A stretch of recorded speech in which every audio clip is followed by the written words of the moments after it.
Salut les nuls, c'est Sayatchess en direct des studios de la vape pour les nuls. Enfin, mon appart quoi. J'habite dans un studio. Ça compte? Aujourd'hui, pour bien commencer la vapote, pour bien commencer la chaîne, pour bien commencer tout court, il faut commencer par le commencement. Donc, la cigarette électronique commençait.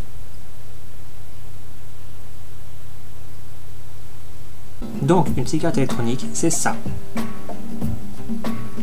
Ce n'est pas un stylo.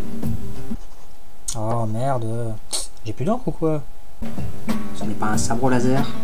Philippe Maurice, je suis ton père. Non! Ce n'est pas non plus un vibromasseur. Ça vibre pas, mais alors... Qu'est-ce que ça chauffe? Non, c'est une cigarette électronique. Ou une e-cig. Ou une vaporette. Ou un atto type Cliro monté sur une batterie type Eco. Ah, si ça vous chante. Bref, décortiquons un peu le bousin. Nous avons donc une batterie et un réservoir de liquide. Alors, est-ce qu'il me reste du liquide? Voilà, ça sera tout pour aujourd'hui.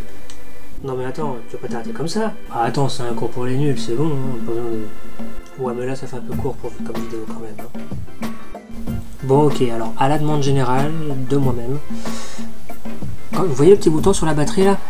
Quand on appuie dessus, ça fait de la lumière. Non, sérieusement. Un mot sur les batteries. Celle-ci, batterie classique, donne une tension fixe de 3,7 volts. C'est la norme dans le domaine des cigarettes électroniques. D'autres en revanche ont une tension réglable. Bon. Celle-là, elle donne de 4,8 à 3,3 volts. On la règle comme on veut, ce qui peut être pratique dans certaines situations. On verra ça plus tard de toute façon, ne vous inquiétez pas. Alors le réservoir, c'est là que c'est bien compliqué. Ça commence par un embout, qu'on appelle un drip tip. Il y a la partie réservoir à proprement parler, qui va contenir donc le liquide. Et à l'intérieur, on a plusieurs choses. On remarque il y a déjà une cheminée qu'on appelle l'atomiseur à proprement parler, même si on utilise souvent le terme d'atomiseur pour définir l'ensemble de l'objet. Plusieurs mèches, généralement en fibre de verre ou en fibre en silica, en fibre de silice, et également une résistance chauffante. Ouais super, et ça me sert à quoi de savoir ça, franchement? Comment ça marche tout ça? Bah, c'est bien simple. Dans votre réservoir, le liquide va être pompé par les mèches qui vont aller jusque sur la résistance. Quand vous allez enclencher votre batterie, la résistance va chauffer et évaporer le liquide et vous allez aspirer la fumée par le drip tip. Plus exactement, donc on ne parle pas de fumée mais de vapeur. Au sujet des atomiseurs, il y en a deux principaux types. On a les cartomiseurs. Désolé, j'en ai pas. Et on a les pyromiseurs.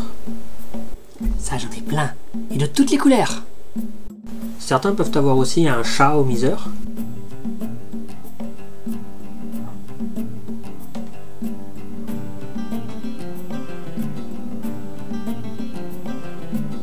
Et bien souvent, au bout d'un moment, c'est aussi dans le porte-monnaie que c'est la misère.